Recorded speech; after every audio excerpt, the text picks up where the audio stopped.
Everybody, welcome to In the Neighborhood. So good to have everyone with us. By everyone, I don't know who that means exactly, but whoever you are, it's nice to have you with us. I'm very excited about today's show because I get to, I'm going to be calling my dad. And I thought I'd set it up by saying I talk about and to my dad a lot.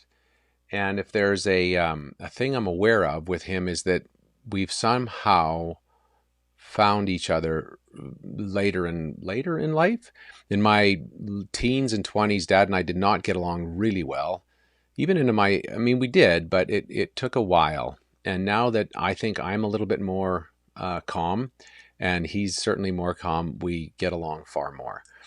And there's legends now. I keep going to my dad and asking him questions about what he's learned or what he's experienced, because when I was younger, I didn't listen to those stories a whole lot.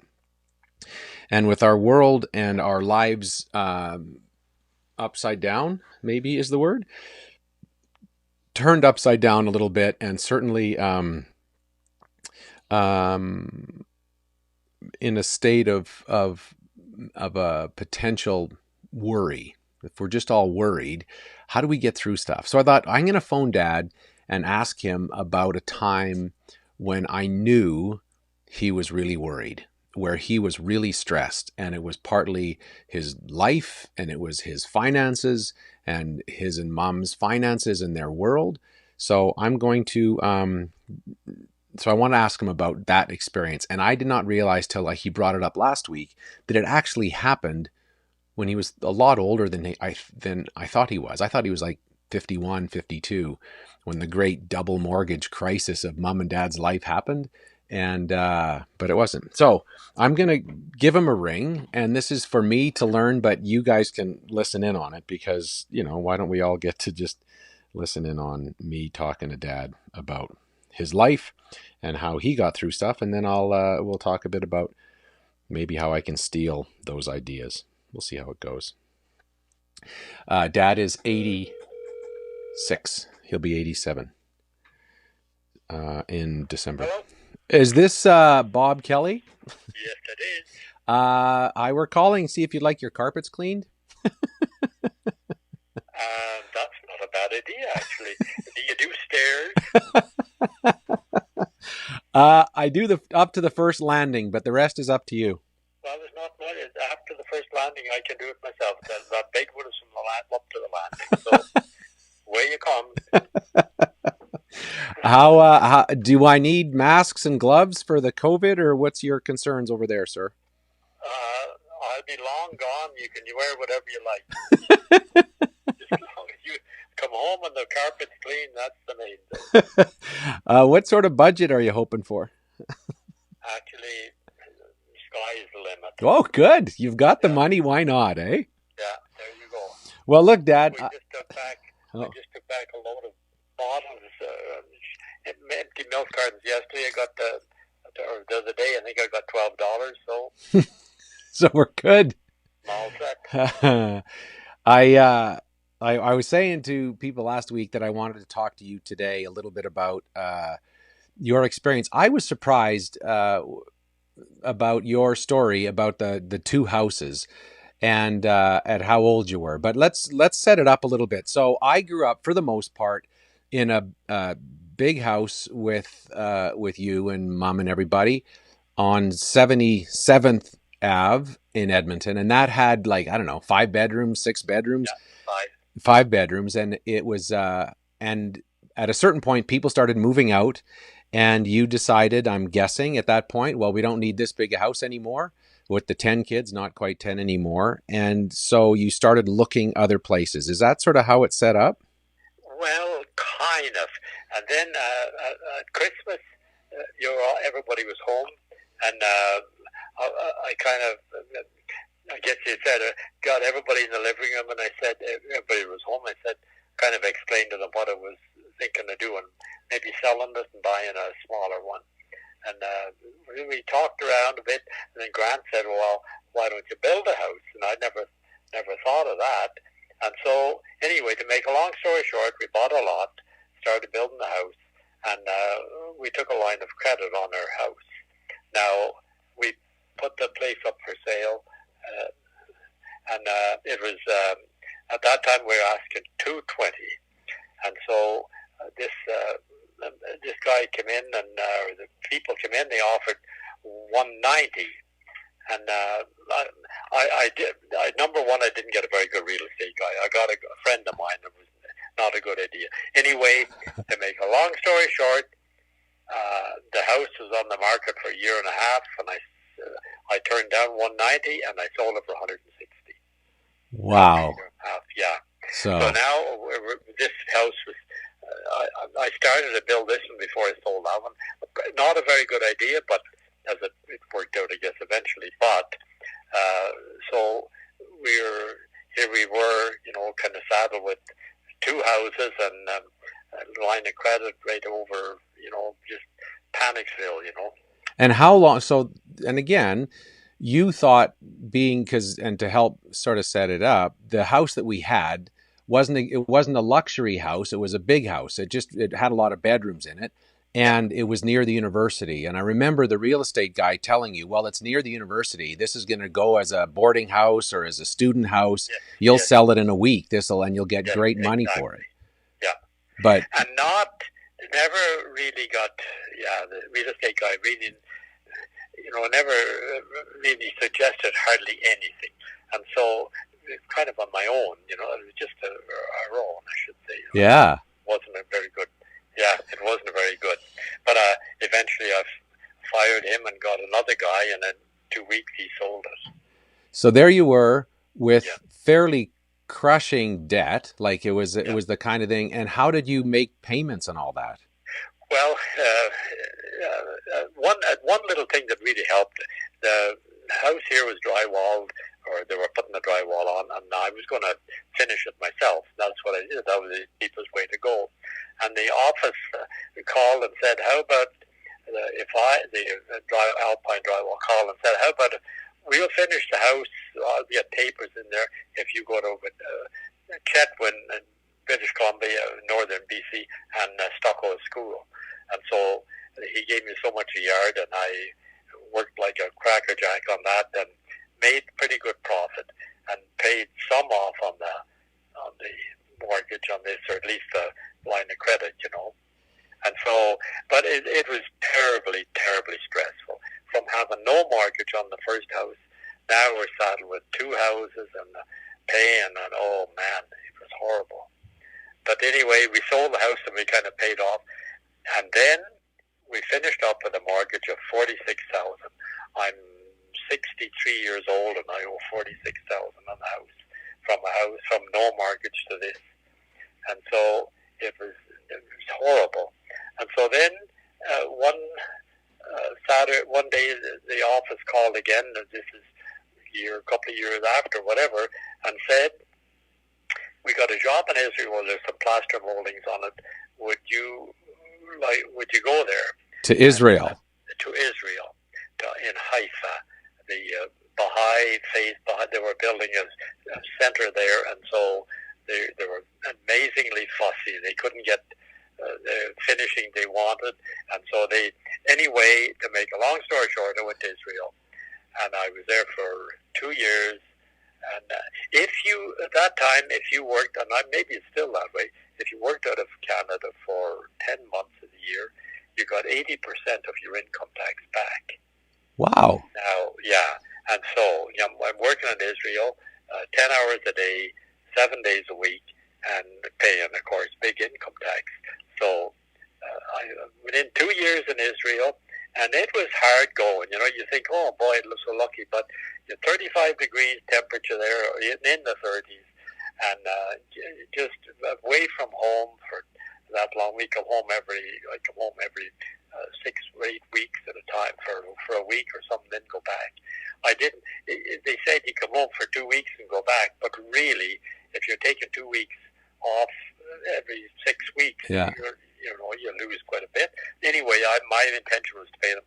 I left Israel after 2 years and 2 months, and we owed 2,100. Really? Yeah.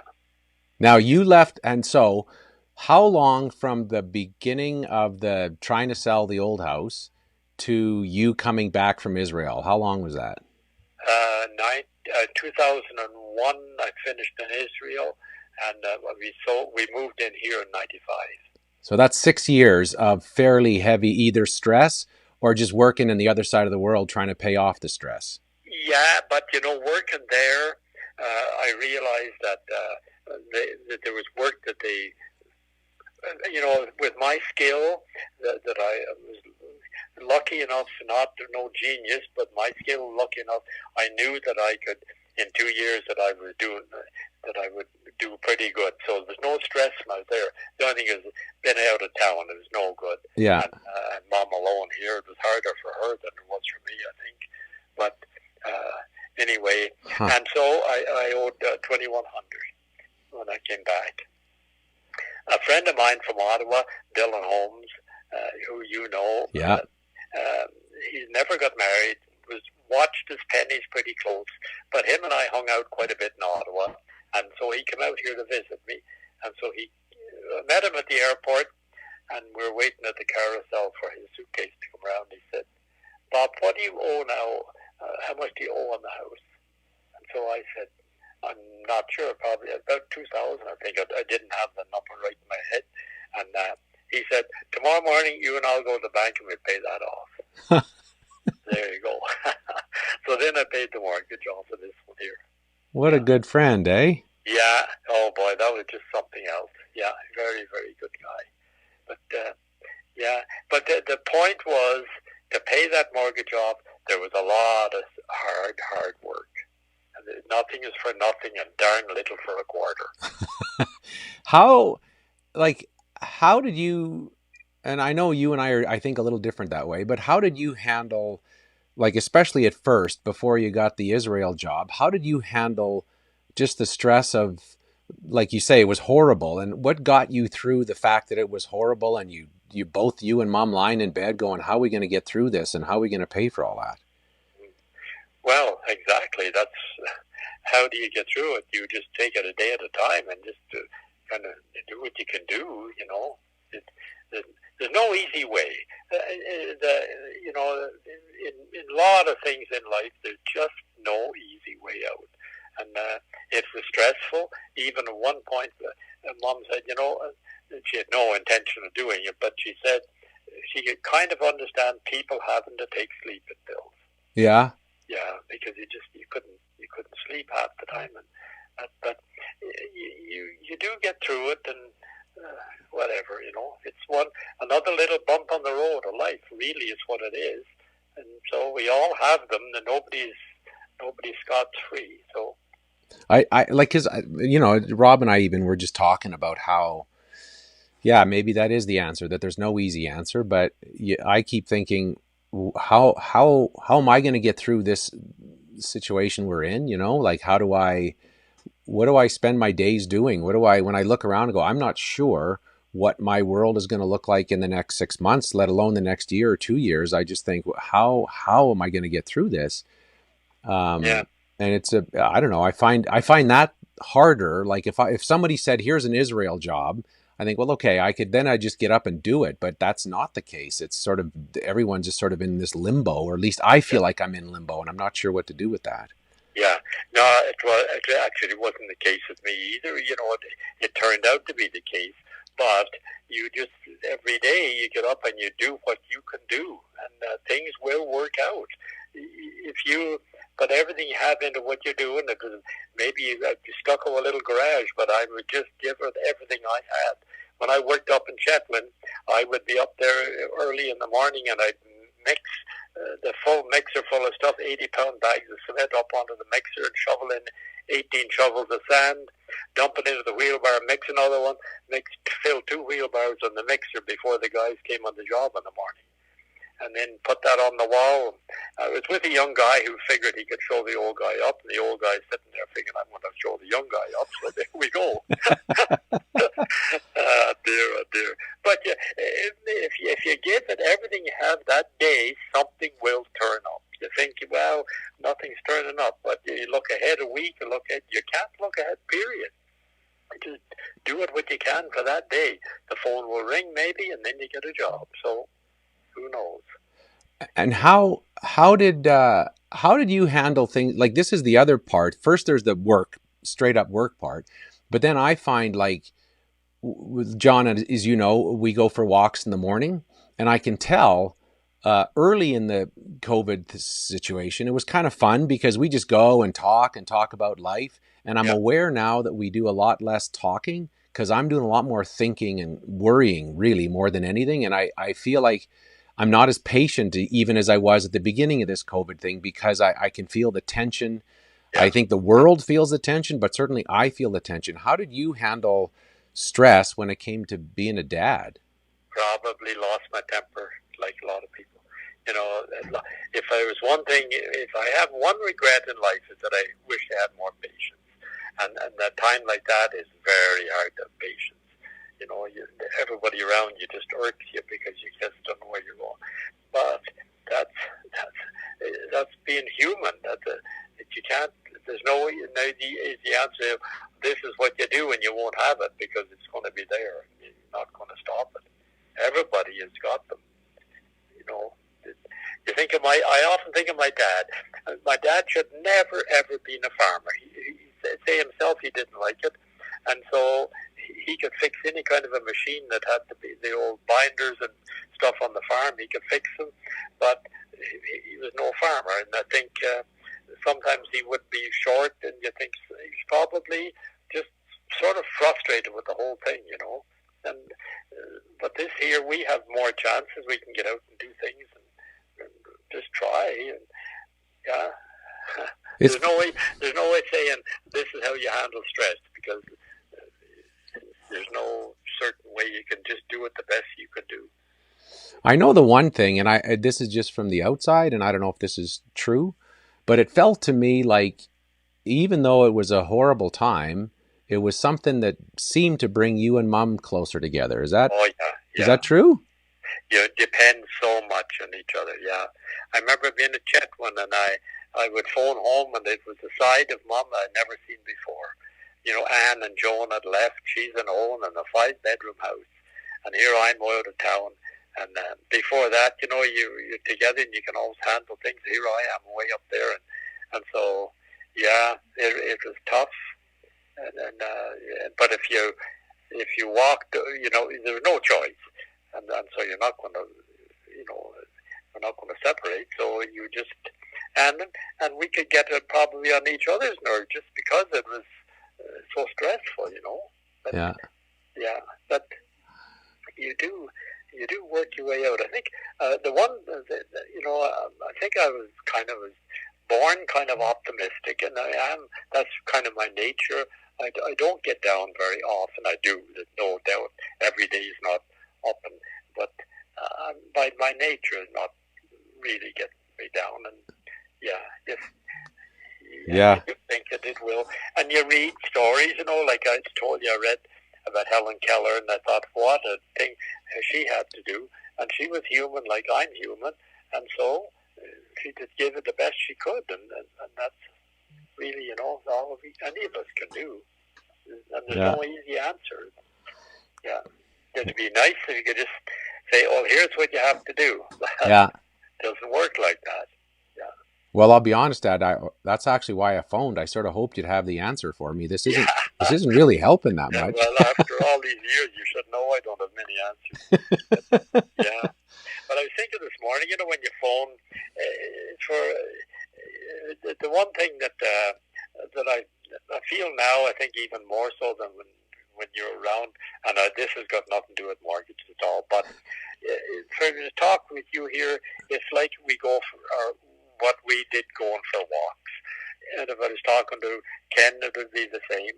And so I feel very blessed to have a family that I can actually share things with, because when you need to, you have to talk to somebody, or else it's not fair for the people you're living with. You're just being moody and whatever. It doesn't work. Huh. That's actually true, eh? Sometimes I think I just got to work it out in my head or grind it out in my head, and all that does is makes everybody frustrated with me because I'm walking around with a cloud. There you go. Yeah. You just have to get out and do something. And as I said, no easy answer. I can't tell you what to do this afternoon when you hang up the phone. Right. You have to figure that out yourself. Mix a batch and slap it on the wall, whatever that is. That's the only. Yeah, you do what you can do, and you can't copy can't copy anybody else. People say, "Oh, lucky to be in Israel." Well, it was not a piece of cake all while I was there either. You know. Yeah. So the first time I wore coveralls all the time at work, as you know, and the first time I ever in my life had to change coveralls every second day because they were drenched from sweating. Really? How old were you then, working in Israel? I turned 65. They had a surprise birthday party for me when I was there. 65. Yeah. That's so good. Yeah, I was there. I was, without any question, I was the oldest guy on the job. Yeah. Maybe 100 men there, and I was the oldest guy for sure. Did that bother you? No. No, I took a kind of a kick out of it, That's good. No, it didn't bother me. I remember Grant telling the story of going to meet you when you were working on City Hall in Calgary, and there was a bunch of men at the time. I was just men, but a bunch of workers sitting in a row having their lunch, and you were sitting in the midst of them all. And Grant said, "There's no question, Dad was not the young one of that group." No, it's funny. Dear. That's good. But I'm blessed with good health, Dave. I had a tendonitis in my elbow in 72, and I had surgery in Ottawa, and since that has been perfect. I was lucky to learn my trade from who I learned it with pastors who were, then I call them old guys, probably in their 50s at least. But they show you the right technique, and my shoulders and arms are still good. And so, I keep away from the ice. My shoulders are good. Oh, Dad, it's so good to hear your voice and to hear you talk. And I appreciate you. I appreciate your wisdom, and I appreciate that you're my dad. So thank you. Hey, anytime. You just call me anytime. Okay, I'll come get those. Don't ask me for money, but you can call me for anything else. I'll get those carpets cleaned in no time. Good man. Thanks so much, Dad. You bet. Bye now. Yeah. Bye. Well, how do you like that, huh? What a guy. What a guy. He's a good egg. So that's our day. Why? You know what I should do? I should play a song. I should have left Dad on the phone, but it's probably better because I'm not going to play it well. I'll play a tune that Dad is always after me to play John Allen Cameron music, and I haven't played it in a while, but I got one of his records so I could work on it. So I don't know. What's our lesson? Rob is listening in on this. I don't know. They can't hear you, Rob. What's our lesson? What did we learn out of today? What did we learn out of today's call? There.